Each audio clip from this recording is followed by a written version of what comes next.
Buenos días a todos y todas. Gracias por venir.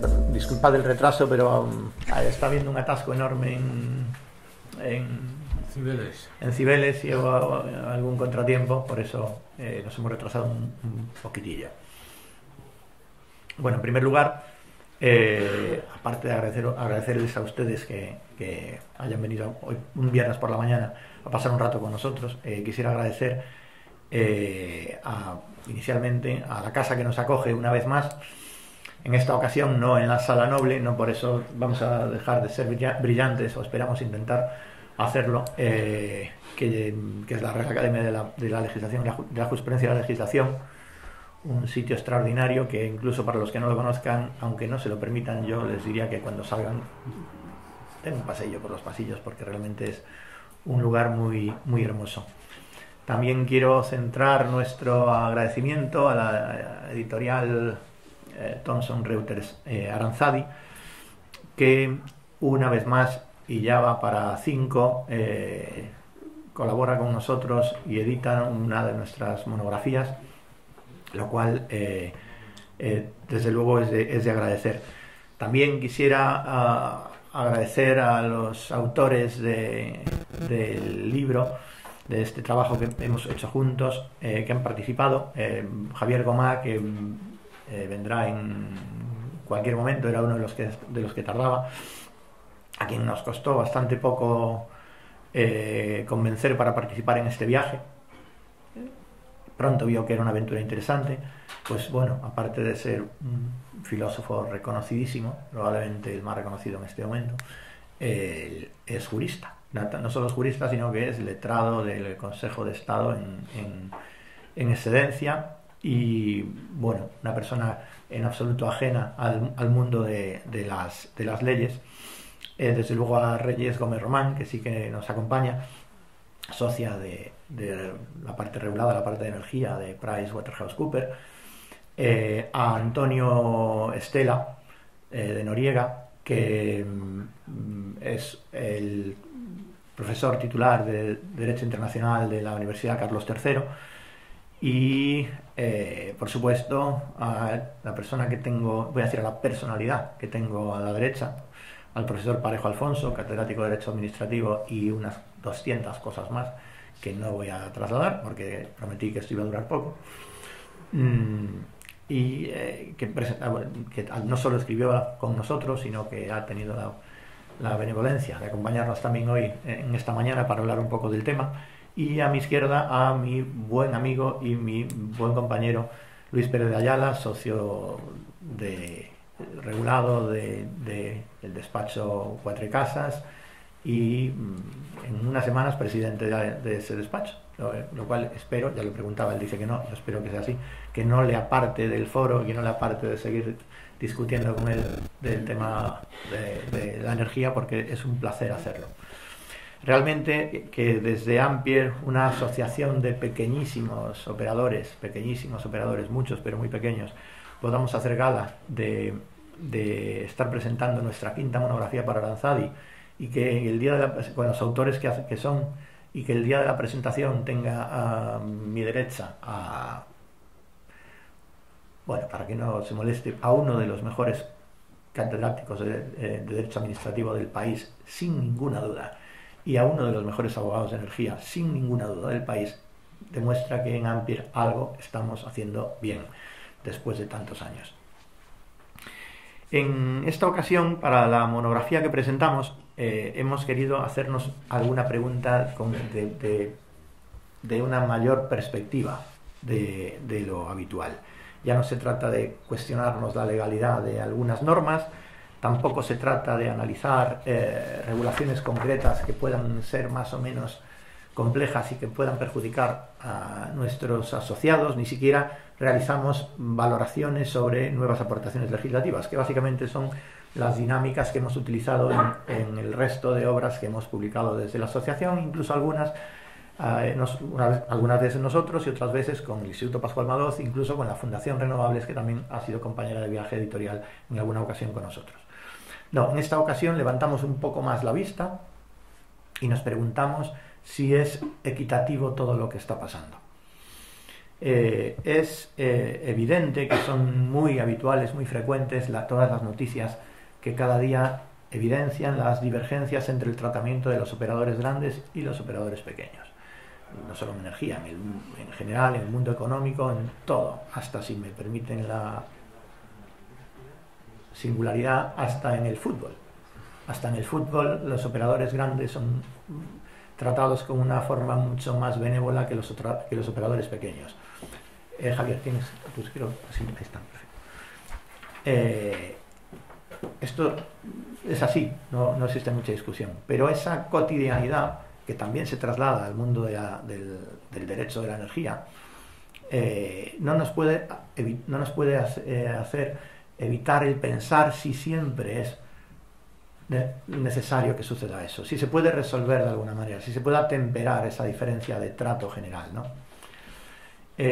Seguramente en los últimos meses en el ámbito más intrauterino nuestro de la energía, hemos visto como la apabullante cascada de laudos del Banco Mundial por medio del CIADI contra el Reino de España por circunstancias, por procedimientos que terminaron siendo sancionadores para el Reino de España, y sin embargo por las mismas causas en los tribunales españoles fueron desestimatorios, ha provocado sin ninguna duda, porque lo vivimos los que estamos en esto, lo vivimos constantemente, un poco de pasmo en la gente, un poco de Dios santo, esto no es equitativo, esto no es justo, que estos sí y nosotros no. Ese concepto es interesante. Pues ya con el ánimo de no tanto de debatir sobre esa aparente injusticia material entre la jurisdicción arbitral y la jurisdicción contenciosa, cuya legitimidad no cuestiona ninguno de los presentes en esta mesa o de los que escribimos en absoluto, solamente nos sugiere la capacidad de atrevernos a pensar si de alguna manera se puede hacer algún esfuerzo normativo e interpretativo para desear que en el futuro esto se gestione de una manera diferente. Pero claro, este es un ejercicio de abstracción enorme. Entonces, si queríamos enfrentarnos a este juego con muchos componentes filosóficos, parecía oportuno pedir la ayuda a alguien a la altura de ese requerimiento. Y esto me trae a empezar a hablar de los autores que participan, y el primero es el prologuista.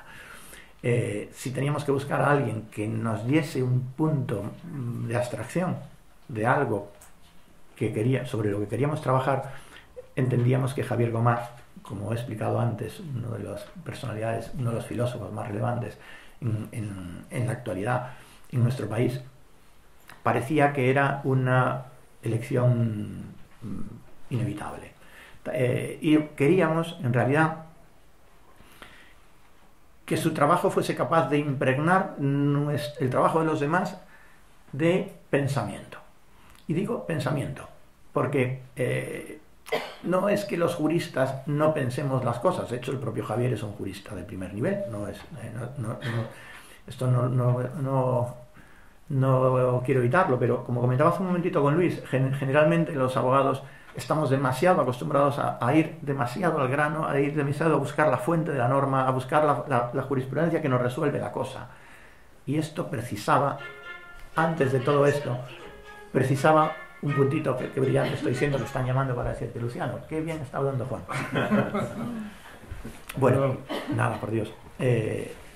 Claro, lo que sucede es que muchas veces la clave de bóveda de lo que tenemos que resolver no tiene por qué estar en una fuente jurídica o una fuente jurisprudencial. La fuente puede estar perfectamente en el pensamiento de si eso está bien o está mal, de si es justo o no es justo.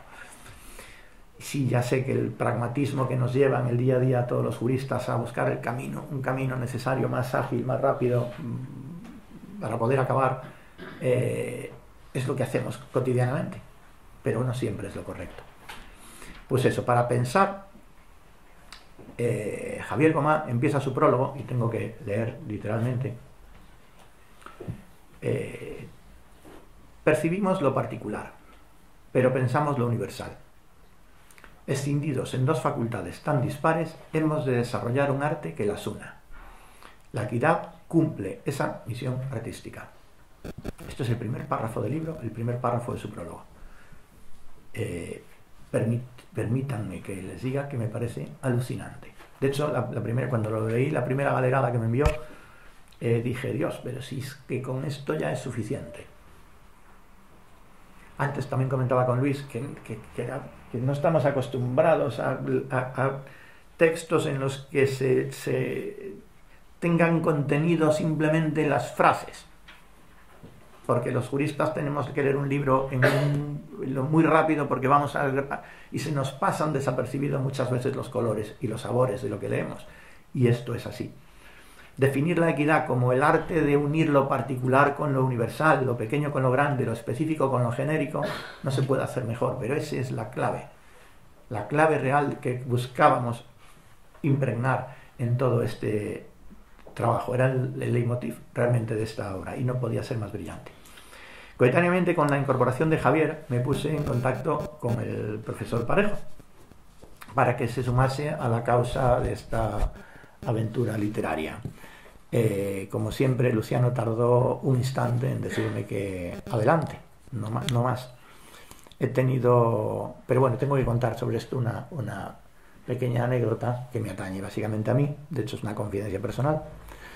He tenido la fortuna, seguramente muchas veces la desfachatez de escribir unas cuantas cosas sobre derecho. Y bueno, como seguro muchos de ustedes saben, y los que no lo saben lo imaginan, para poder escribir sobre algo no solo hay que tener buena letra, es muy prudente buscar fuentes anteriores de las personas que han hablado sobre esto para intentar mejorar un poco lo que te puedan ayudar. Y es curioso porque siempre me acabo sonriendo, porque cuando hago lo que sea, siempre aparece Parejo Alfonso, que ya ha escrito sobre aquello. Bueno, pues en este caso en concreto, cuando me puse con esto, que básicamente yo hablo del valor de los intangibles en la valoración de los conceptos jurídicos indeterminados. O sea, si voy a algo más específico y más, no sé, extraordinario, me revienta la cabeza. Y me pensé para mí, bueno, esto Luciano no ha escrito ni de coña, perdón. Pues claro, me puse a trabajar en el tema y efectivamente Luciano ya había pasado por allí y me volví a sonreír diciendo, hombre, siempre está Luciano allí. De hecho, por supuesto, no solo no me enfadé, sino que me alegré y me sirvió de guía, como hace siempre, para casi todo. En esta monografía el profesor Parejo entra de lleno en la problemática surgida a raíz de la resolución de las varias docenas de laudos arbitrales del CIADI contra España, con resultados bien diferentes en el ámbito nacional que en el ámbito arbitral internacional. De hecho, incluso sobre esto hasta el defensor del pueblo llegó a identificar una falla de justicia material. Escribe Parejo Alfonso sobre esto. La cuestión que plantea la situación así sintetizada es, pues, la del diferente trato indemnizatorio de las inversiones nacionales y extranjeras en el mismo proceso inversor. No se trata en modo alguno de poner en tela de juicio los fallos judiciales nacionales que han resuelto las reclamaciones de los inversores españoles. La solución a estas reclamaciones es cosa juzgada y por tanto inamovible.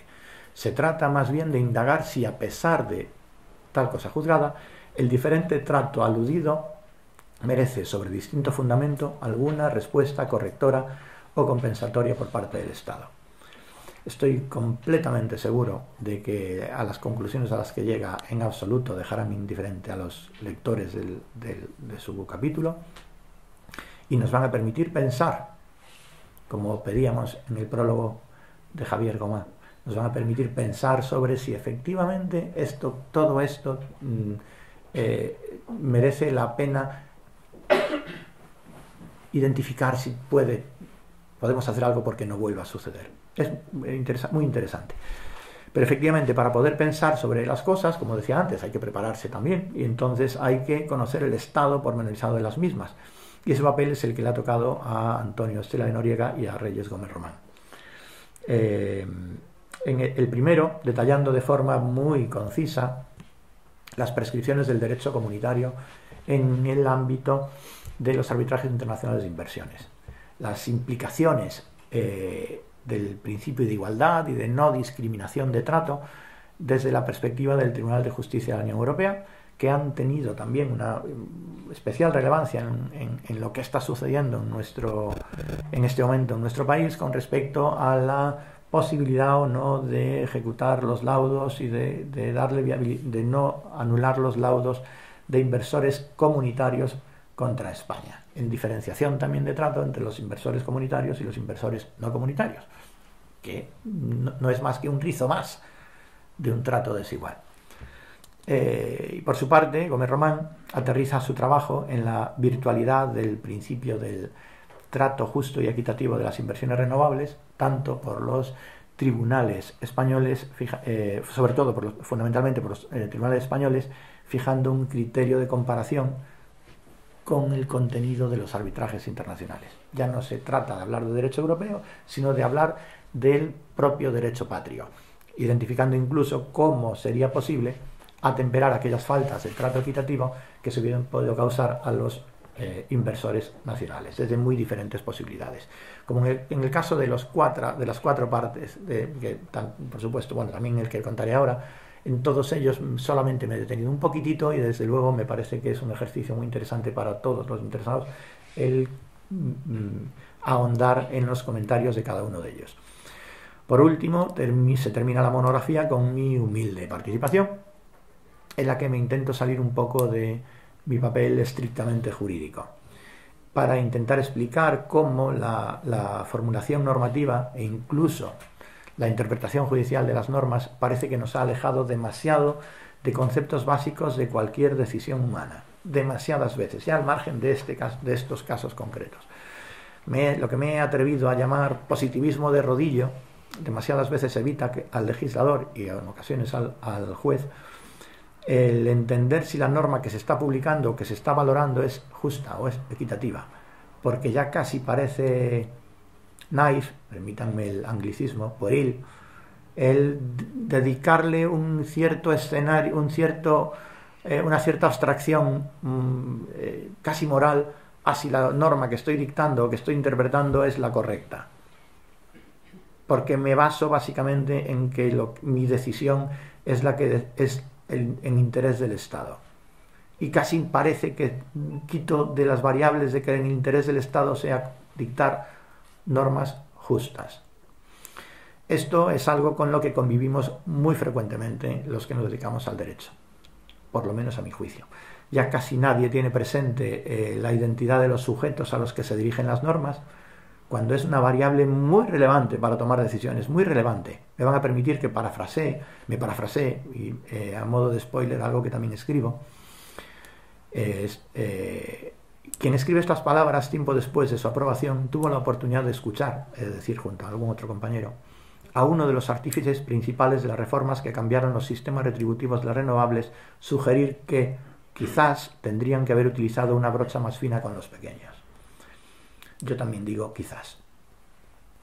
Bueno, hasta aquí he querido dar unas pinceladas de cada uno de los partícipes de esta monografía, pero ahora me va a gustar mucho más escuchar a los compañeros de mesa y que a continuación también se puedan hacer alguna pregunta los presentes, si a cualquiera de los tres o a cualquiera incluso de los autores que está aquí. Luciano, voy a empezar por ti. Bueno, en primer lugar, muchas gracias por acompañarnos una vez más a nosotros y a mí en particular, tanto aquí como en el viaje del libro.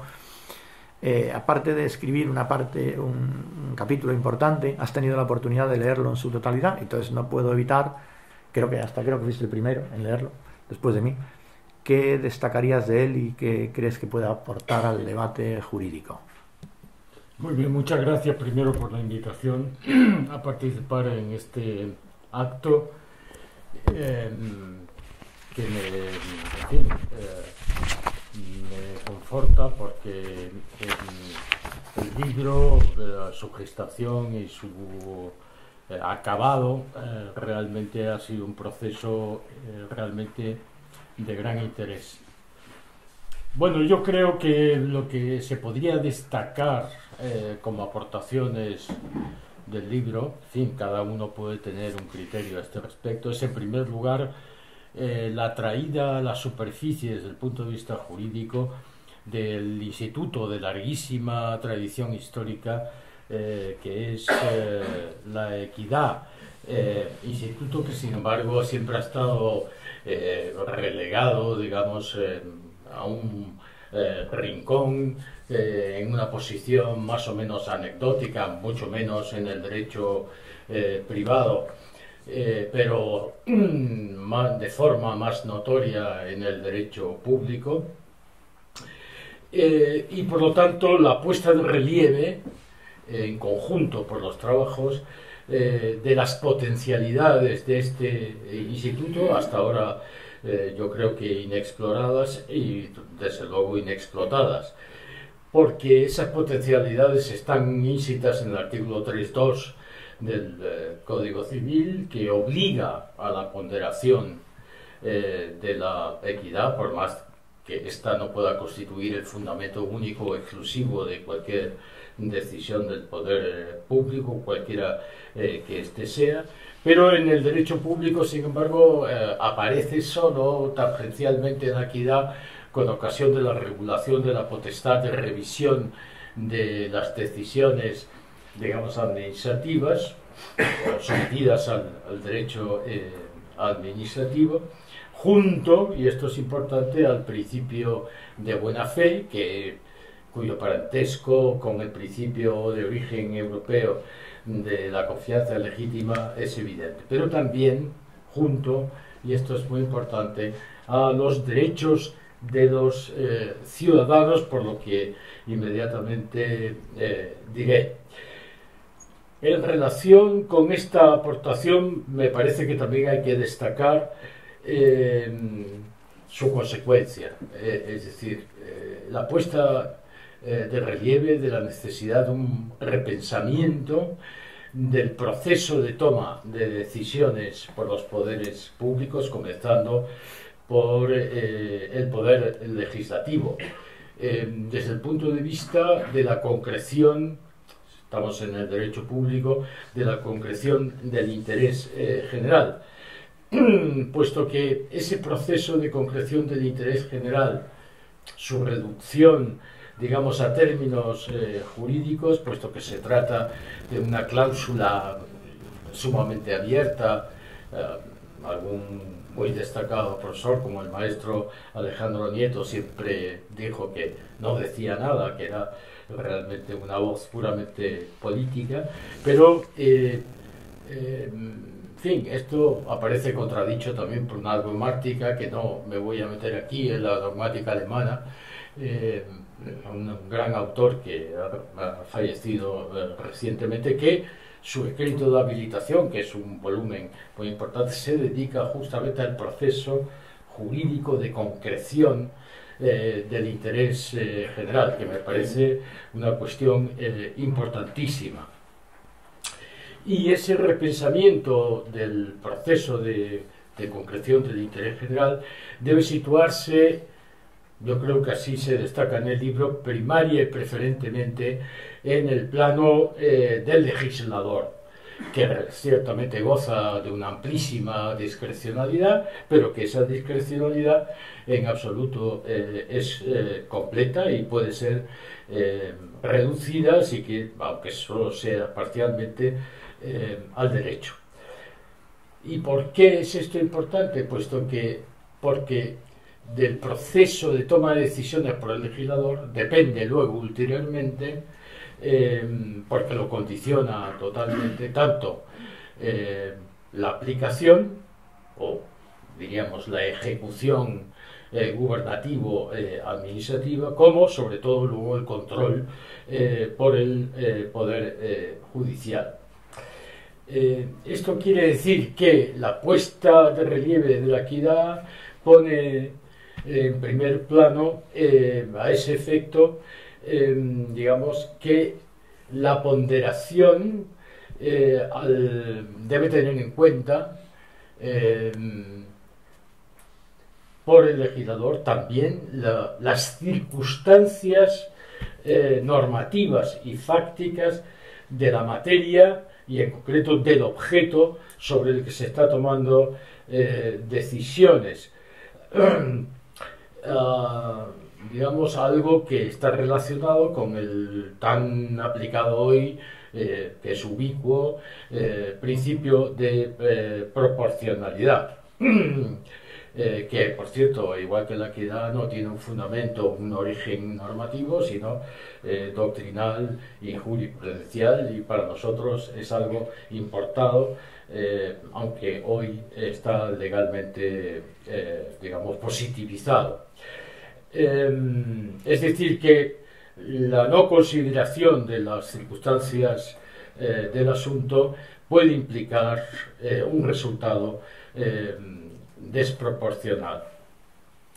Y esto supone que el legislador también tiene que tener en cuenta, o implica que tiene que tener en cuenta el impacto que sus decisiones van a tener potencialmente, al menos, o con posibilidad cierta, más o menos cierta, en la realidad, en la vida jurídica y sobre todo en el estatus de los ciudadanos, en los derechos de los ciudadanos. Esto tiene implicaciones a las que inmediatamente haré alusión. Derechos de los ciudadanos, su estatus constitucional, derechos fundamentales, tanto los susceptibles de amparo como los que no lo son, porque todos son derechos constitucionales ligados a los sujetos particulares o privados, a las personas verdaderamente reales.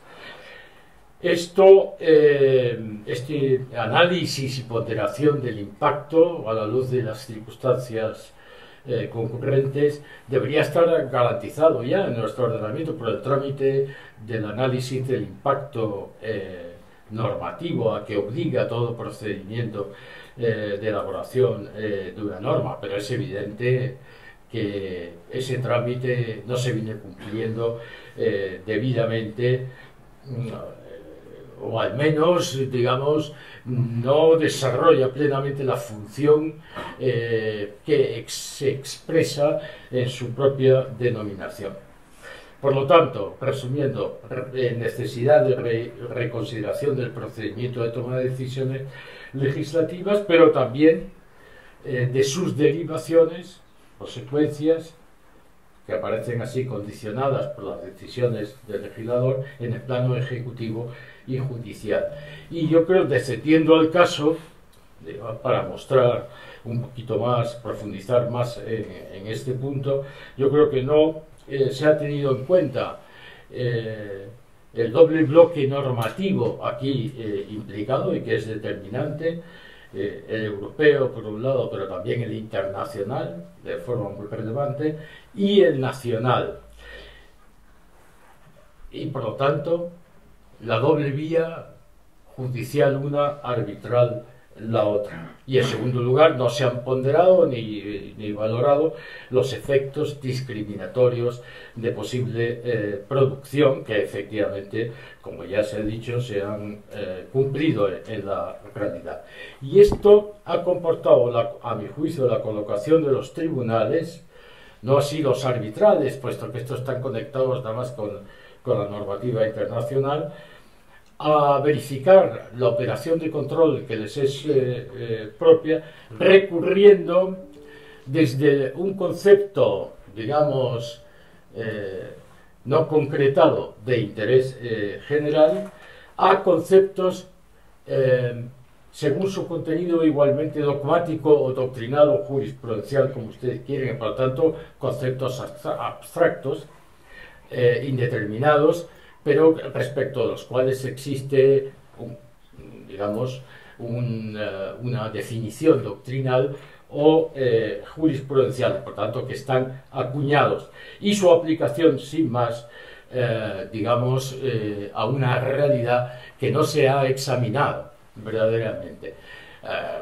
Conceptos tales como, y aparecen conceptos tales como el riesgo regulatorio o el beneficio razonable, sin examinar si en las consecuencias prácticas realmente ese vicio razonable, ese beneficio razonable compensa o no los perjuicios que realmente se han producido. Bueno, como no puedo realmente ocupar mucho más tiempo, voy a terminar diciendo que todo esto que he dicho me parece que implica una necesidad de reflexionar, cosa que en nuestro derecho no se hace, sobre la relación jurídico-constitucional y su presunción ulterior en la relación jurídico-administrativa en la fase ejecutivo-aplicativa. Porque esto es importante a la hora de definir el interés general, como he dicho, en función de las circunstancias del objeto sobre el que recae la decisión.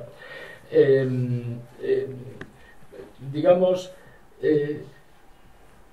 ¿por qué tiene interés esto? Pues porque desde el punto de vista de la relación jurídico-procesal, ejercicio de las potestades por parte del legislador para ordenar una materia afectando a los ciudadanos, y una vez producida la regulación jurídico-pública, la actuación de los ulteriores poderes, digamos, desde esta perspectiva, la situación de los inversores extranjeros, teniendo en cuenta el plano puramente de la inversión, que es en la que coinciden los extranjeros y los nacionales, su situación o su posición es idéntica a la de los inversores nacionales.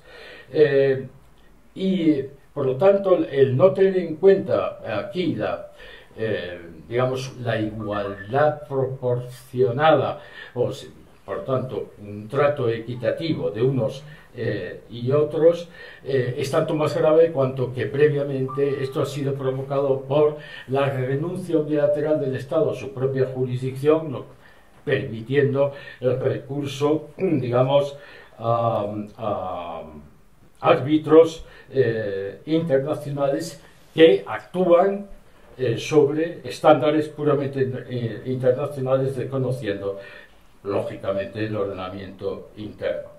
Y por lo tanto, de esto resulta, digamos, la improcedencia de cuanto he dicho, la aplicación sin más a una realidad como la que estamos analizando, de conceptos jurídicos indeterminados, lo que ha provocado que la aplicación por los tribunales se haya quebrado el principio que ciertamente está en la Carta Europea, porque no se ha tenido en cuenta realmente en su totalidad esta carta, el principio de trato justo y equitativo, y si se exige en el artículo 10 de la carta que los extranjeros no tengan un trato menos favorable que los españoles, a la inversa, los españoles no deben tener un trato menos favorable que los extranjeros. Y esto es importante en la fase aplicativa, y con eso termino, porque el papel principal para una correcta aplicación del derecho, de las normas y por lo tanto de su control judicial es el proceso en el esquema aplicación e interpretación de la selección e identificación de la regla que realmente va a ser aplicada. Y aquí justamente el proceso de selección normativa para identificar qué regla se va a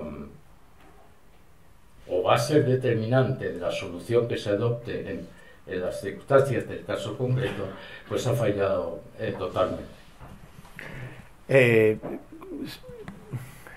Sé perfectamente que hay una parte de la platea menos acostumbrados a la parte jurídica, que en una buena parte de lo que ha explicado el profesor Parejo no lo hayan entendido. Yo sé que es así, no es una cuestión, no pretende ser una crítica desde luego a él, no, ni a ustedes en absoluto, pero les aseguro que ha sido brillantísimo, porque incluso esta identificación de que lo propio mayor es de que has dejado que otros hagan tu trabajo para que no puedan decir que tú no seas equitativo, sino que digamos, renunciando a tu propia jurisdicción para poder resolver estos temas, me parece de una brillantez extraordinaria. Luis, ya es difícil hablar después de Luciano, ¿verdad? Un poco. Ya son unos cuantos años en primera línea, decías que 30. por eso te quieres apartar, yo lo sé que es eso. Conoces perfectamente el devenir de los acontecimientos, el ritmo cambiante de las normas, las dificultades de los operadores, porque muchos han sido clientes tuyos. Al igual que Luciano, también has sido uno de los primeros en leer Las Galeradas. ¿Qué crees que aporta el debate de incorporar el juicio de equidad a este tema?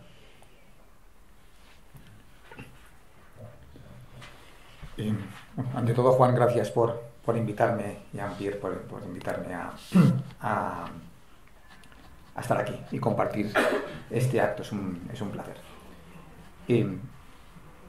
El libro lo he leído, el libro me ha divertido, cosa que no sé si es demostrativo de algún tipo de patología en mi caso, pero me parece interesantísimo y dificilísimo, porque es un ejercicio de abstracción partiendo de un caso real que iba a decir pasó hace 11 años, bueno, pasó hace 11 años, pero que todavía colea y va a seguir coleando en alguno de sus ramas. Leyendo el libro, yo recordaba que en el año 2014, cuando todo esto se produjo, yo hice un ejercicio no de abstracción, pero sí de tratar de separarme un poco de lo que es la realidad. Fui a uno de mis socios, que era y es un magnífico abogado, experto en temas constitucionales y de derecho administrativo general, que no tenía nada que ver con el sector energético, nada. Le conté la historia, le di papeles y le dije, a ver qué te parece. Y vino los 3 días y me dijo, ¿sabes lo que te digo? Que en tu sector habéis perdido la perspectiva. Estáis tan acostumbrados a que os apaleen que es que ya casi nada os sorprende. Y lo sorprendente es que dejéis de sorprenderos. Y a mí me resultó interesante la reflexión. Y en realidad, cuando los abogados nos enzarzamos en discusiones e invocamos principios generales o conceptos generales, como es la equidad, nos acostumbramos a que nos quiten la razón con mucha frecuencia, con una simple mención genérica a tales principios, pero sin profundizar en ellos y sin saber realmente si los principios que invocamos han sido plasmados correctamente en la realidad que discutimos. Yo soy escéptico acerca de cualquier corrección de la situación respecto de lo que pasó en 2014. Pero sí que creo que un libro como este debería ayudar, si alguien se lo lee, de los que tienen que tomar decisiones, a que este tipo de situaciones no se vuelvan a producir. Hablábamos antes, Juan, tú y yo, acerca de algo tan particular como es la regulación de las horas negativas. Bueno, pues se ha corregido, aunque sea parcialmente. Si este libro sirve para que antes de adoptar determinadas medidas como las que se han adoptado en los últimos años, alguien reflexione, coja perspectiva y, en su caso, valore la aplicación del principio de equidad, mejor dicho, del principio de igualdad, del principio de no discriminación, de la justicia, pues creo que el libro habrá merecido la pena.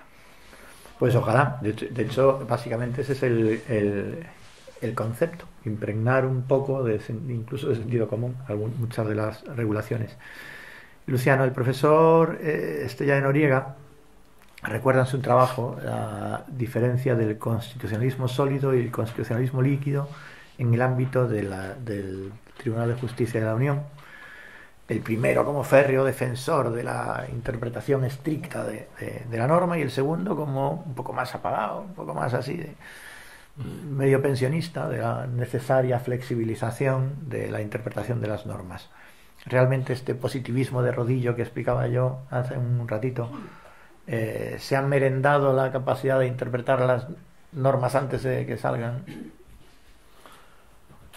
Bueno, voy a intentar ser un poquito más breve y en función de lo que has dicho, ver, no sé, me va a ser un poco imposible no ser técnico, diríamos, ¿no?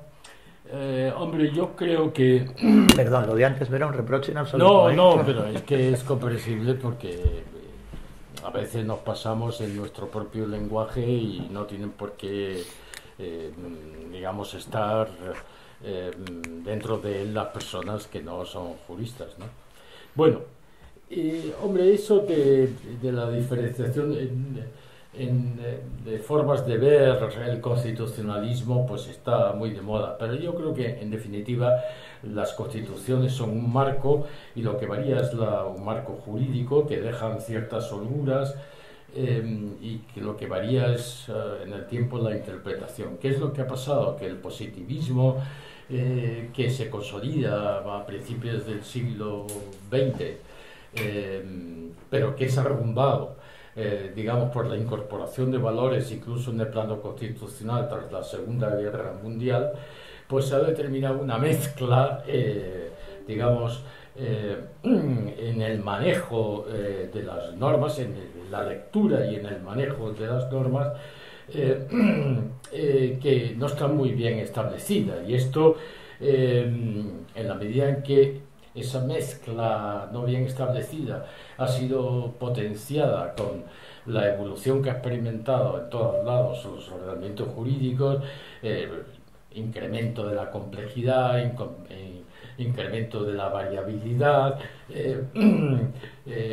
condicionamiento internacional, condicionamiento supranacional, etcétera, que ha determinado lo que actualmente se califica como ruptura del sistema de fuentes tradicional, que ya no es de jerarquía, que antes nos permitía saber que la norma que estaba por arriba prevalecía sobre la norma por abajo. Ahora aparece un sinfín de normas de diferente procedencia, diferente contenido, diferente alcance, y lo que hay que integrarlas de alguna manera, y ese fenómeno que complejiza muchísimo el manejo de los ordenamientos, pues ha sido calificado como situación de heterarquía. A eso se suma que el ordenamiento estatal ha perdido estanqueidad por virtud de la pérdida de soberanía, y por lo tanto porque se ha integrado supranacionalmente y porque está conectado internacionalmente. Y todo esto a su vez ha provocado que los juristas que venimos diciendo que la ley, pues hay que mirar a la ley porque la ley es abstracta y general, y por lo tanto eso nos permite luego en los casos concretos subsumirlo, etcétera, etcétera. Pues eso no existe, esa ley ya prácticamente ha dejado de existir. Hay muchos tipos de leyes de caso concreto, en fin, no vamos a entrar aquí, pero ha perdido digamos las características clásicas de la norma emanada por un parlamento. Y por tanto la consecuencia, para no extenderme mucho más, es un desbordamiento de los esquemas tradicionales de la aplicación y por lo tanto de la interpretación por la vía, y con esto conecto con lo que antes dije, del momento clave para la aplicación de la ley y encontrar la solución justa del caso, que es la selección de la regla. Claro, un ordenamiento que es complejo, cómo seleccionas correctamente la regla, la norma que debe ser determinante para, digamos, la subsunción del supuesto real en el supuesto de hecho normativo. Esto realmente es lo que viene fallando, ¿no? Y esto ha determinado, y con esto volvemos a lo de Estella, una huida, por ejemplo, en el derecho administrativo, en el derecho público infraconstitucional, una huida hacia arriba, hacia la constitucionalización, ¿no? De tal manera que esto ha determinado, en relación con lo que decía Luis antes, una principialización. O sea, ante la masa normativa, la dificultad de encontrar la norma incluso el sentido de la norma que se ha encontrado, porque se legisla cada vez peor, más rápidamente, etcétera, con menos precisión, pues ha desembocado en este fenómeno. Y esto ha determinado que incluso hasta los tribunales pues tengan una holgura tremenda al resolver, no solamente ya la administración, que menos. De hecho, tienen ahí, el Tribunal Constitucional no solamente tiene sentencias interpretativas, que es equipararse al legislador, porque dice, no, esto vale, pero siempre que sea como yo digo, ¿no? No, es que tiene sentencias manipulativas, de tal manera que el propio tribunal introduce en la norma su propio criterio. Bueno, esto ya nos está diciendo que a partir de principios, ¿no? Luego se llega a decisiones normativas que ya son inapelables porque es la última instancia, y lo mismo está haciendo el Tribunal Supremo desde que se ha implantado el recurso de casación, porque todo esto se adorna bajo el mantra de que es un complemento a la ley, ¿no? Que no es la ley. Sí, pero en realidad, después de asentarse una doctrina jurisprudencial en casación, ¿qué es la ley? No lo que dice la ley, sino lo que dice el Tribunal Supremo que dice la ley. Entonces, ¿quién hace la ley? Pues al final el Tribunal Supremo. Es decir, que esto no es para crítica, esto es algo que se viene produciendo, es casi irremediable, podríamos decir. Entonces, ¿qué pasa? Que este fenómeno nos conduce al fallo, el fallo del sistema, sobre todo cuando están implicadas normas internacionales que se desconocen, como en este caso, norma europea y norma internacional, ¿no? Porque entonces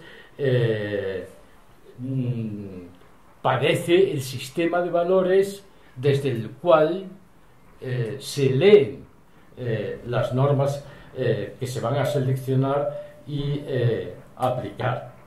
Y aunque esto siempre ha sido así, hoy, ¿qué es lo que lo agrava? El fenómeno de la polarización política, que no es solamente española, es absolutamente general. Y esto impregna todos los ámbitos de la vida colectiva,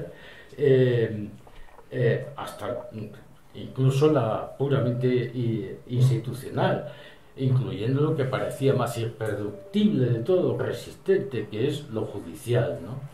Y esto provoca una especie de posibilitación del recurso por quien tiene la capacidad de tomar decisiones a determinados valores que él asume a través de este principialismo y de esta confusión normativa. Por ejemplo, se invoca el Estado de Derecho para cualquier solución, se quiebra el Estado de Derecho, se manifiesta el Estado de Derecho. ¿Pero qué es el Estado de Derecho?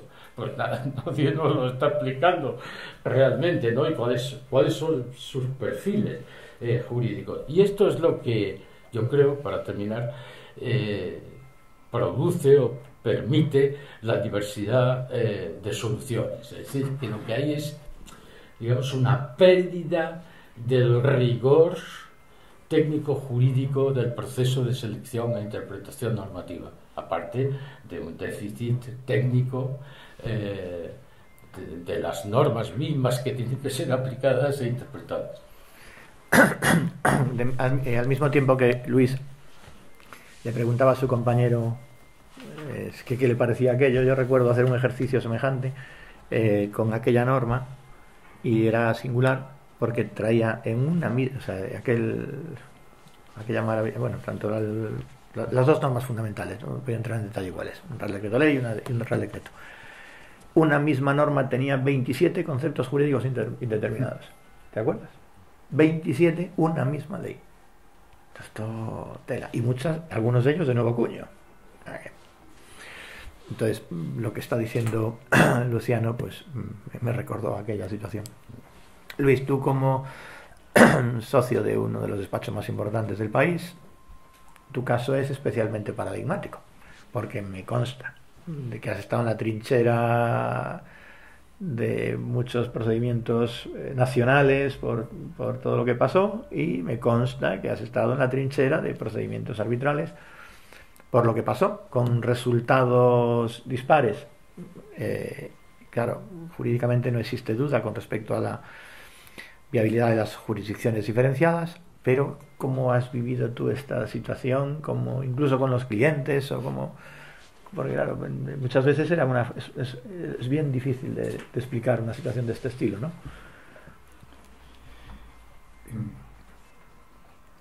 Es inexplicable o es inentendible.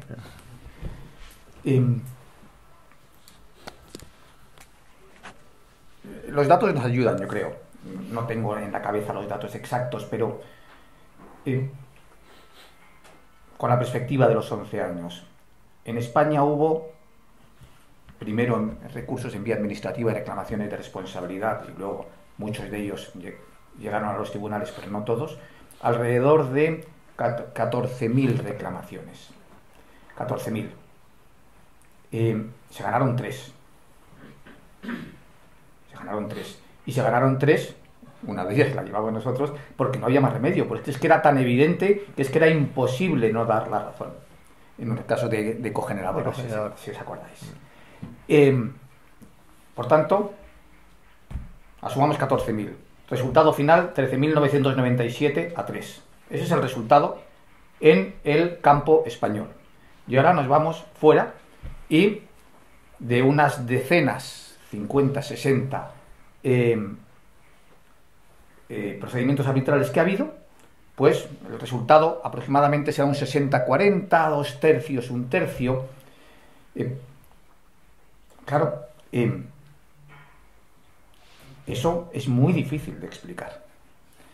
Porque además, seamos o no seamos abogados, todos tenemos claro, o sea, en la cabeza la noción de igualdad, de trato justo y de discriminación. Si a cualquiera de nosotros nos dicen en qué campo quieres jugar, pues es que es muy obvio con los datos en la mano. Podemos entrar en la paradoja de cómo el trato justo y equitativo, que comentaba el profesor Parejo, es el que permite un resultado no justo y no equitativo. Y podemos entrar a discutir si lo justo es lo que ha pasado en España o lo justo es lo que ha pasado fuera de España. Pero lo que está claro es que son dos realidades que chocan y que son incompatibles entre sí. Por tanto, el resultado es manifiestamente discriminatorio. Y no sé en qué sentido, pero lo es.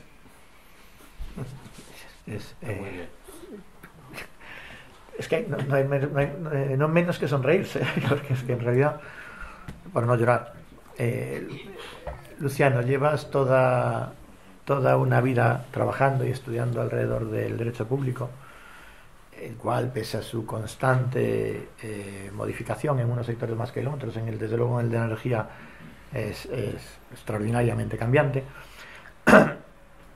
fruto de los cambios sociales y tecnológicos de las actividades que tiene que regular, parece que siempre ha habido unos parámetros fundamentales sobre los que todo oscilaba. El interés común, parece, ¿no?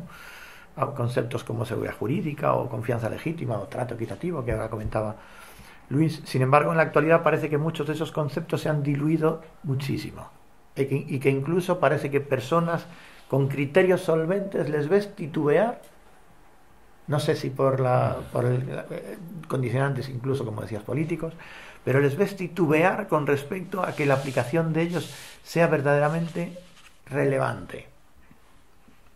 Nos hemos atrincherado todos políticamente, incluso los juristas, incluso los juristas que se dedican a la justicia, nos hemos atrincherado demasiado políticamente para no darnos cuenta de que la realidad es claramente metajurídica y metapolítica, ¿no? No, yo no creo que, digamos, exista una politización directa. Lo que hay es un deterioro ahora lo intentaré explicar muy brevemente, deterioro del rigor del proceso dejando de lado el proceso legislativo ahora, del proceso aplicativo interpretativo de las normas, que ha permitido que entre sin necesidad de ruptura de la objetividad o de buscar una solución partisana o política, entre por ahí en ese proceso la estimativa propia del sujeto que está operando, ¿no? del operador. Y esto no es que estemos viviendo una época de incapacidad en la interpretación de las normas, sino por tanto en una situación de holgura del proceso aplicativo interpretativo, porque los juristas tradicionalmente ocultamos realmente lo que hacemos, y el juez también.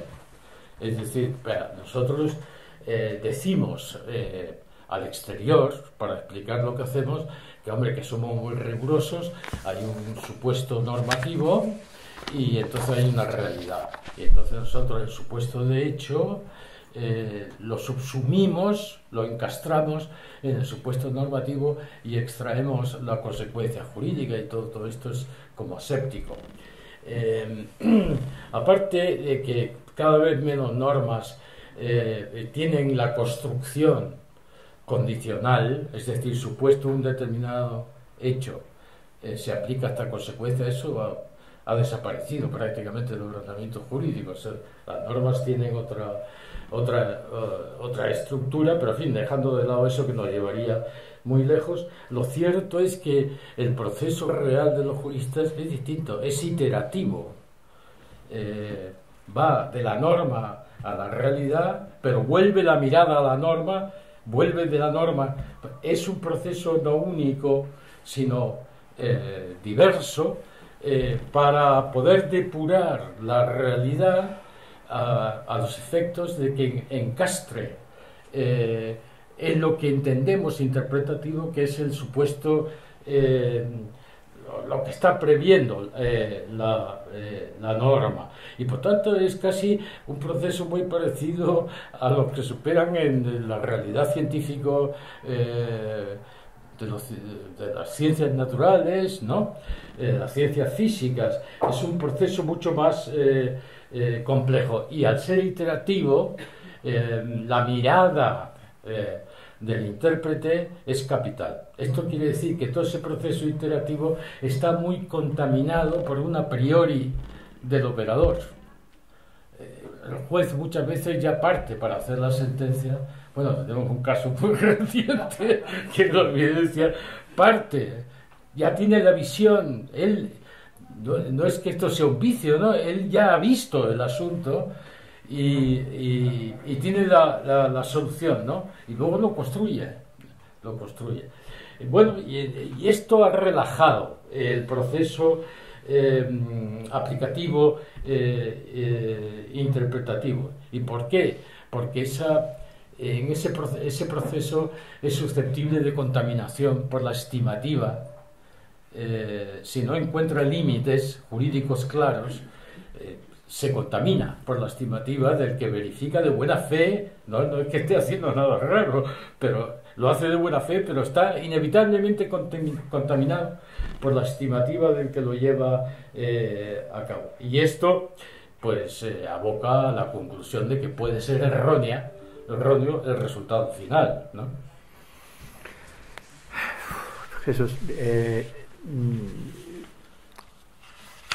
Luis, en esta monografía se explica con bastante detalle cómo resoluciones judiciales del Tribunal de Justicia, como el caso Acmea, que es bastante conocido, dificulta el pago de laudos firmes a inversores comunitarios, a tal punto que hasta la fecha, que yo creo que de los actuantes solo ha cobrado uno, y hasta juraría que lleváis vosotros, no estoy seguro, pero hasta creería que sí. ¿Crees que esta diferenciación entre lo que está pasando con los inversores comunitarios y los inversores no comunitarios, asimilable a los nacionales y nacionales de alguna manera, ¿no? ahonda en un trato no equitativo entre operadores? Y siguiendo este hilo, ¿cómo crees que se acabarán resolviendo? Porque no me quedo, es la última pregunta que te voy a hacer, y sé que me tirarían de las orejas si no la hicieran. ¿Cómo crees que se acabarán resolviendo todos estos procedimientos que están en ejecución contra España? Desde luego la diferencia entre los inversores comunitarios y no comunitarios es un paso más en la locura derivada de la situación y de nuevo es un ejemplo más de trato diferencial cuando no está tan claro que el hecho que haya un hecho que justifique ese trato diferencial. El capítulo del profesor Estella lo explica muy bien y es una materia extremadamente compleja. Yo tengo la sensación de que la Unión Europea no va a cambiar su criterio, ni la Comisión ni el Tribunal, entre otras cosas porque está en juego la propia supervivencia del Tribunal como garante último y intérprete último del derecho comunitario, del derecho europeo. Por tanto, no sé si eso también enlaza con lo que estaba diciendo el profesor Parejo acerca de ese prejuicio entendido como juicio previo que muchas veces los juzgadores hacen antes de entrar en una materia. Pero esa es la realidad en el ámbito europeo. No sé cómo van a acabar. Lo que sí creo es que va a depender en gran medida del campo en el que la batalla se libre. Si la batalla se libra en un campo europeo, creo que las probabilidades de que triunfen los inversores son pequeñas. Si la batalla se libra fuera del ámbito de las instituciones europeas, las probabilidades serán mucho mayores. Bueno, no quiero dar la oportunidad a alguno de ustedes, si tiene interés en hacer algunas preguntas a las personas que estamos en la mesa. Y teníamos por ahí un micrófono, María José, o no lo sé, no lo hay. Bueno, no lo hay, pues va a tener que ser de viva voz. Venga. Vale. Bueno, soy Manuel Moncada, redactor de la revista Energías Renovables. En primer lugar, muchas gracias a Pierre por la invitación y en este marco tan excepcional como es la Real Academia de Jurisprudencia y Legislación, la cual creo que no hubiera tenido oportunidad de visitar si hubiera sido por una ocasión como esta. Un poco como habéis comentado, el lenguaje técnico y jurídico a veces se me escapa un poco, creo que a muchos de los presentes también. Creo que también es un poco como el que contempla una obra de un gran maestro sin tener ni idea de arte, ¿no? Pero un poco por aterrizar todo lo que aquí se ha comentado, ¿qué responsabilidades reconoce el gobierno en los laudos perdidos y los miles de millones reclamados por inversores extranjeros? Y un poco hilado con esa pregunta, ¿cuáles son los argumentos del Estado para compensar a estos fondos extranjeros y no a las 62.000 familias que hicieron las mismas inversiones? Bueno, me lanzo yo. ¿Qué responsabilidad tiene? Toda. Sea mucha o muy poca, la tiene toda. La tiene toda porque lógicamente es el factor de aquella norma tan singular. Yo creo que lo que está pasando entre una jurisdicción y otra lleva también implícito parte de lo que contaba el profesor Parejo, en el sentido de que nadie asume responsabilidades más allá de las que le han tocado, y casi nunca las que han tocado. Si encima son pretéritas de ejecutivos anteriores, cuesta mucho más trabajo todavía asumirlas, sin entender que los españoles somos españoles y el gobierno es gobierno, del color que sea, sigue continuándose. Entonces, en esta situación en concreto, lo que creo que está haciendo, y es entendible, el gobierno de España es defenderse como gato panza arriba para no pagar nada, aunque este gobierno entienda que no tiene la responsabilidad, que sí que tiene, porque me da igual que fuese un color político diferente, es el gobierno de España.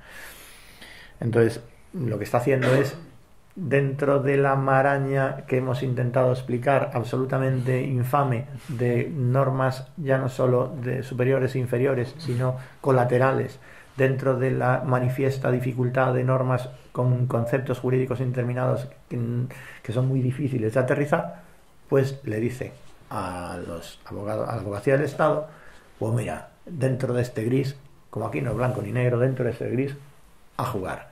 Y entonces esto está provocando que se hagan esto. ¿Qué dice? Pues no, mire, ellos son plenamente conscientes de que no van a pagar, o por lo menos no van a pagar una parte importantísima que tiene que ver con los inversores comunitarios. Esto es lo que conciben como una realidad. Desde el punto de vista de un abogado, pues es un éxito, porque muchas veces nos encontramos con procedimientos que sabemos que no vamos a poder ganar con toda la entidad que nos gustaría o que le gustaría al cliente, pero que, pues, si te reclamaban 100 millones y pagas 25, pues es un éxito. Pero, ¿cuál es el problema de todo esto? El problema de todo esto es lo que está explicando, lo que hemos intentado explicar en el libro y lo que hemos intentado explicar en esta mesa. Es que ya nos hemos olvidado, fíjate que toda esta explicación que te he intentado dar tiene que ver en el margen, en el ámbito meramente jurídico. Nos hemos olvidado de que no debiéramos de haber llegado a situaciones de este estilo, porque antes del ámbito jurídico hay el ámbito racional, hay el ámbito de que no, con esto hay muchísima bibliografía sobre esto y seguro que Javier Gomá, yo creo que hasta también había escrito algo sobre esto. Esto pasó con los famosos juicios de Nuremberg. Si es una cuestión legal el cumplimiento de una norma amoral, bueno, pues esto traído un poco a un extremo, pero esto es lo que ya ni siquiera se debate y es lo que intentamos traer en esta mesa, que es inaudito que no se debata, inaudito que si yo hablo, puede contarlo Luis, si trasladas en un ambiente meramente jurídico, ya no tanto el académico, pero sí en el meramente de praxis jurídica, lo puede contar Reyes también, conceptos tan singulares, pero con negrita y y letra gorda, como la equidad o el trato justo, te miran con desdén. Miento. Y no puede ser, no tiene ningún sentido. Este es lo que intentamos traer con este libro. Y un poco es que surgen un montón de... Bueno, pero vamos a intentar que te pregunte alguno más si quieres y después comentamos contigo, por si no se nos alarga mucho. Venga, creo que levantó la mano primero Ángel, luego... Bueno, da igual, da igual. Mi nombre es Alex Weiss, Ponte de pie, por favor, estoy un poquito mejor. Mi nombre es Alex Weiss, soy un pequeño inversor fotovoltaico y primero agradeceros la ponencia de los tres ponentes, aunque el lenguaje jurídico nos cuesta a los neófitos en la materia, pero bueno, siempre nos ilustráis y siempre algo nos queda de la ilustración que nos habéis mandado, ¿no? Que nos habéis enviado. Para los neófitos en la materia, lo que nos cuesta entender, y más cuando tenemos negocios involucrados, es la diferencia entre la legalidad y la justicia, o la distancia entre la legalidad y la justicia, entre las resoluciones judiciales y la equidad de esas resoluciones judiciales. Entonces, te quedas estupefacto desde no ser jurista, de que haya esta distancia. Entonces, quería preguntarle al profesor Parejo cómo podríamos disminuir esta distancia o cómo se puede acercar la legalidad a la justicia, las resoluciones legales a la equidad, porque desde el punto de vista no jurídico de los no juristas es casi incomprensible, es chocante, ¿no? La palabra. Gracias. Bueno, llevamos muchísimo tiempo la humanidad intentando eso que usted pretende. Yo creo que nos seguiremos esforzando, pero siempre habrá que admitir que una es la verdad judicial y otra es la verdad real, porque también los jueces pues tienen limitaciones cognitivas y de razonamiento, etcétera, es decir, que no siempre aciertan, a pesar de que lo pretendan. No debería ser así, pero es que el problema está en cómo se interpreta, que es lo que yo he intentado trasladar, cómo se interpretan las normas, porque claro, usted dice legalidad. ¿Qué legalidad? Es que en realidad aquí hay una legalidad internacional, ¿no?, que no tiene nada que ver con la europeo nacional, que es aplicada por unos árbitros. Para estos árbitros, ¿qué es el interés general? El mercado, el libre mercado, porque del libre mercado, no, como ya dijo Adam Smith, resulta al final el interés general.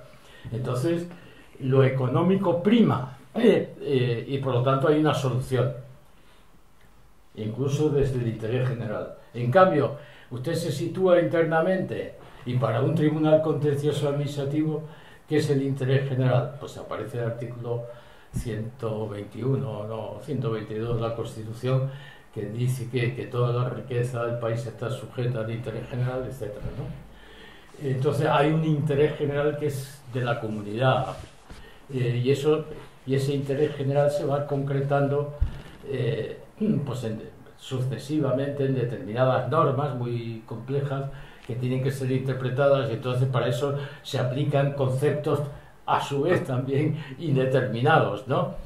Que pueden más que el trato justo, pueden más porque lo que manejamos nosotros es el concepto indeterminado y a ver cómo lo determinamos, ¿no? Como por ejemplo el de riesgo regulatorio. Entonces se pregunta, ¿tienen ustedes riesgo regulatorio? Pues si lo tienen, tienen que aceptarlo. Entonces, ¿no? ¿Usted le han quitado todo lo que todo beneficio? No. Entonces, ¿tiene usted utilidad? Pues entonces, de acuerdo, digamos, con las reglas, aquí de nuevo la legalidad, pero así interna, porque hay otra jerarquía. Aquí el interés general no es horizontal, como en el caso del arbitraje, ¿no? La sociedad, el mercado llega al interés general. Es vertical. Hay un interés general comunitario, ¿no?, que se va destilando y que prima sobre los intereses particulares. Entonces, la composición al final, según se aplique exclusivamente el estándar internacional o el ordenamiento nacional, es distinta o puede ser distinta, ¿eh? No debería serlo, como usted ha dicho, pero de hecho es distinta. Había dos preguntas y vamos a terminar ya. Señor Fernando. Soy Fernando Ferrando de la Fundación Renovables. Primero, daros la enhorabuena por el libro. Y a mí me gustaría hacer una reflexión respecto y una pregunta y lanzaros una pregunta. Respecto a esa equidad en la consideración de rentabilidad suficiente que estamos viendo, que no se aplica igual ese criterio taxonómico a sectores como puede ser la inversión renovable o la inversión en redes. Dicho eso, y después de 11 años de, vamos a llamarlo, del final del expolio del año 2014, me gustaría conocer vuestra reflexión sobre lo que está pasando ahora. No solo sobre que los precios cero y negativos estén fuera de la rentabilidad exigible, sino las amenazas del renacido Alberto Nadal, padre de la criatura del expolio que se ha creado, ahora que está manifestando de volver a todo esto. Gracias. Pero, perdona, Fernando, por entender bien, de volver a todo esto, ¿a qué te refieres? Bueno, ha hecho unas declaraciones al respecto de que hay que recortar las subvenciones que viven los sectores energéticos. Y como ya hay costumbre y tiene carrerilla de lo que hizo en el año 13 y 14, nos podemos temer lo peor de hacia dónde va a ir. Contesto yo porque es un poco más institucional la pregunta. Y voy a contestar más como asociación que como jurista. Pues hombre, pues con temor. Evidentemente lo vemos con temor, porque no... Esto, a ver... quizás con otros podríamos imaginarnos que, como decía mi madre, en paz descanse Dios dirá. Claro, cuando alguien tiene la historia que tiene y manifiesta su férrea voluntad de identificar cuál va a ser su camino, si resulta que él es el que tiene que decidir, pues es evidente que es mirarlo con temor. Yo pongo un ejemplo muy concreto sobre este último mes.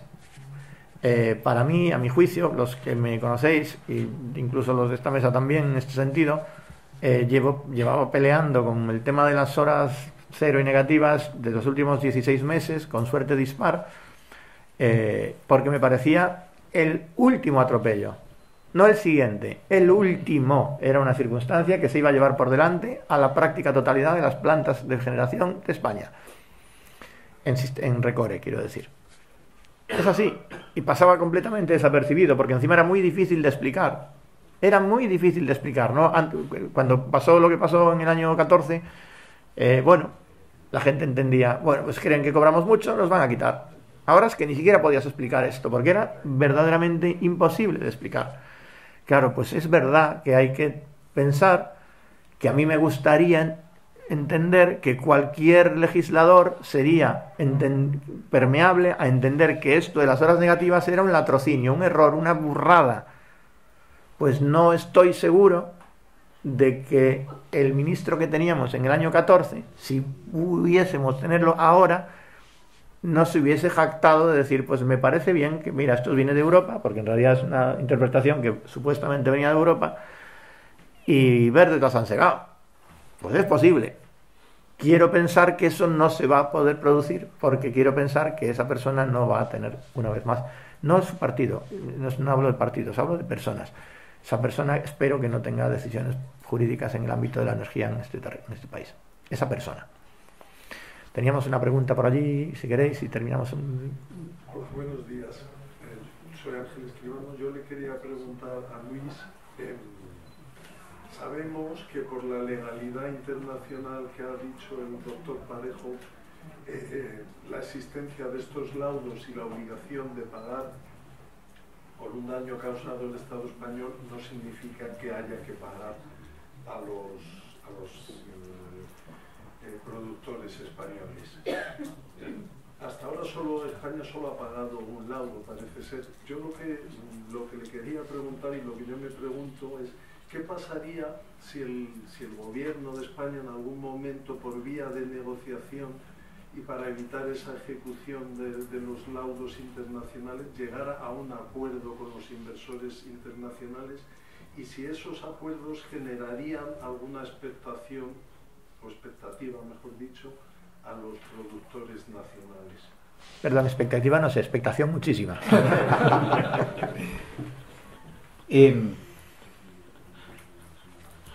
Es un camino que ya se ha explorado, de hecho. Y no quiero ser demasiado pesimista, pero creo que se puede dar y que las circunstancias concurrentes justificarían que se hiciera y si se hace, se limite a ese ámbito el resultado.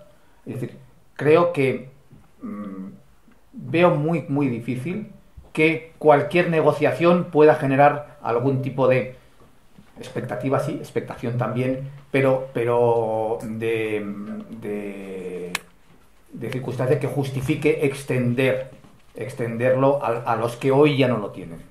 Pues no quiero ser muy negativo, pero me cuesta verlo.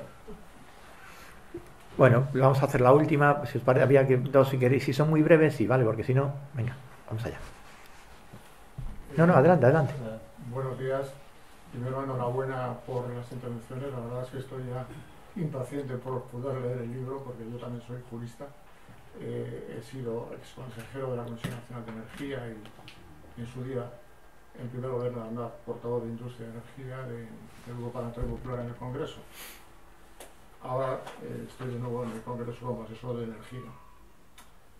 No conozco las declaraciones del señor Nadal, pero sí conozco lo que es el proceso que nos llevó en su día en un gobierno donde yo ya estaba en América Latina trabajando en otras lides, en un gobierno del Partido Popular, a una toma de decisiones que ya el gobierno anterior del gobierno socialista, el ministro Sebastián, había producido unos primeros recortes. No entro en el tema del análisis legal porque aquí hay expertos mucho más reconocidos sobre lo que puedo ser yo respecto a la justicia o no de aquella decisión que haga el Tribunal Supremo, pero sí creo que se puede considerar que las circunstancias concurrentes entonces no son las de hoy. Entonces, el gobierno que lleva adelante una serie de decisiones que luego dieron lugar a esos arbitrajes o sentencias en el ámbito nacional, tenía que resolver un sistema financiero en el sistema eléctrico muy complejo, porque veníamos de un déficit de tarifa del gobierno de Zapatero de casi 30.000 millones de euros, que había que tapar esa sangría, si no el sistema se venía abajo, ¿no? Se ha dicho también aquí que hubo alguna reflexión de que quizás se tuvo que tomar un poquito más en consideración el trazo fino para el caso de los pequeños accionistas. pero era un contexto concreto que de ninguna manera se produce ahora. Dentro de unos años se va a producir la finalización de la financiación de tarifa que hemos estado pagando todos estos años, 2.300 millones de euros todos los consumidores eléctricos en la factura eléctrica, y por tanto yo creo que la situación en la que el sector se va a encontrar financieramente en los próximos años es un contexto absolutamente distinto al que dio lugar a esas decisiones que, como se ha dicho aquí, desde el punto de vista de la equidad, pues evidentemente se han producido situaciones inequitativas que los juristas expertos tratan todavía hoy de dar una solución, ¿no? Así que estaremos muy atentos a ese libro que desde luego es para celebrar que vea la luz hoy. De hecho, ese es el concepto de impregnar pensamiento tiene que ver con esto. Y de hecho en ningún momento, ya hace bastante tiempo, que en ningún momento, incluso como asociación, definimos las cuestiones que han ido sucediendo por correlación política. No, de hecho identificamos porque en realidad nosotros, nuestra vida retributiva es de 30 años. En 30 años vienen gobiernos de un lado y del otro. Siempre es el gobierno, sea del color que sea. Entonces, nuestra necesidad y nuestra obligación es defender las cosas que entendemos se han hecho mal o se han hecho de una forma deficiente. Y en este caso en concreto, con este libro lo que queremos es que exista algo más de sensibilidad a la hora de tomar decisiones, que en concreto, en este ámbito particular, creo que falta un poco de sensibilidad. Pero no es una cuestión ni contra un partido político, ni siquiera contra una persona como persona física, sino como ente que has decidido no tener sensibilidad en tomar decisiones. Claro que hay que tomar decisiones y muchas veces son muy complicadas y no siempre gustan. ¿Cómo no? Esto lo entendemos todos. Simplemente intentar, con esto pretendemos significar que igual quizás hay otras formas de hacer las cosas. Y los juristas sabemos que hay otras formas de hacer las cosas, porque hay conceptos, esto está muy manido ya, es muy fácil identificar vehículos de tratamiento de acuerdos, vehículos de compensaciones, siempre hay. Entonces, bueno, esto como pequeño no contrapunto a lo que está diciendo, que estoy completamente de acuerdo, y aparte es que el gobierno está para tomar decisiones, se equivocará o no, pero lo que se pretende es que en algún momento se impregne un poquito más de sensibilidad. Esto es lo que básicamente pretende esta obra. Última pregunta, ahora sí. Yo soy Daniel Rojo, soy un pequeño productor. Bueno, soy mucho más joven porque he llegado más tarde, pero desde fuera claramente se ve la diferencia entre la verdad judicial y la verdad o sea, es sorprendente que tantos abogados se peleen de un lado y del otro y vean todo gris. Yo es que desde fuera lo veo bastante obvio. Pero bueno, en el libro parece que hay como una parte inicial que es una parte filosófica, que se habla de equidad, de igualdad. Luego pasamos a una parte más técnica, judicial o jurídica, en la que parece que explicitáis que ha habido un agravio, que ha habido unas cosas poco justas, que ha habido No sé si luego habría que hacer como un epílogo en el que se vuelva un poco a la filosofía, y de la filosofía damos el salto a la política y ver si el político es capaz de leerse el libro o de entender el libro y generar un parche, un salto, una propuesta, pues no sé si los 5 o 6 años luego más de continuidad del recorre o qué opción hay, porque os veo un poco pesimistas a la mesa que decíais, no, el libro es para que no haya más cosas como esta, pero no para compensar el pasado. En primer lugar, permítame que le pregunte, ¿lo ha leído ya? No, el libro no pasa nada. Cuando lo lea, como mi teléfono está a disposición de cualquier asociado, me llama y volvemos a hablar sobre esto, porque sí se hacen cosas de las que está diciendo aquí. Cuando lo lea verá que es así. Esto en primer lugar. Y en segundo lugar, bueno, por la parte que me toca, porque además soy el abogado de la cosa, mal abogado sería si identificase a mis clientes lo que quieren oír y no lo que yo pienso. Y mal responsable de esta obra sería si sentase a esta mesa o hiciese que escribiesen junto conmigo personas que escribiesen lo que el lector quiere leer y no lo que ellos piensan. Y no siempre lo que nosotros queremos escribir o lo que pensamos es lo que la gente quiere oír. Pero es que no funciona así. Para poder impregnar a personas que piensan diferente de nosotros, tenemos que abstraernos de lo que criticamos. Aquí criticamos que generalmente se legisla o se interpreta la ley con demasiada holgura, decía el profesor Parejo, o incluso con cierta mochila política de lo que somos. Y eso es, si hiciésemos eso, estaríamos pecando del delito que manifestamos en esta obra. Yo recuerdo en aquella época un compañero que era el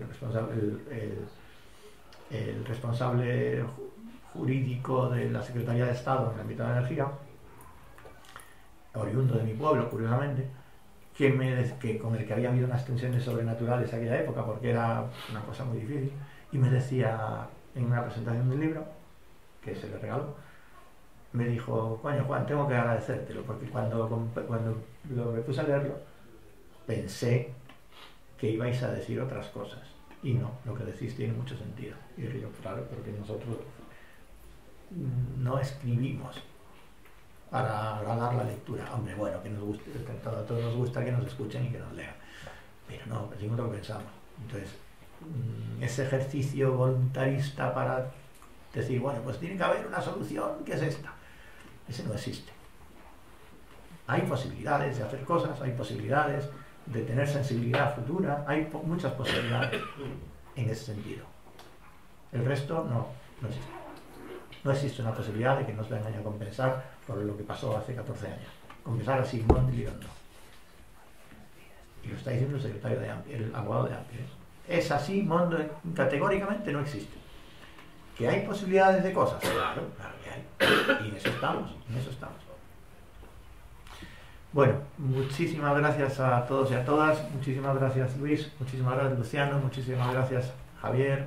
Muchísimas gracias, Reyes. Muchísimas gracias por estar aquí esta mañana. Hemos estado un poquito más rato del previsto. Espero que no haya sido desagradable para todos ustedes. Y nada, muchas gracias.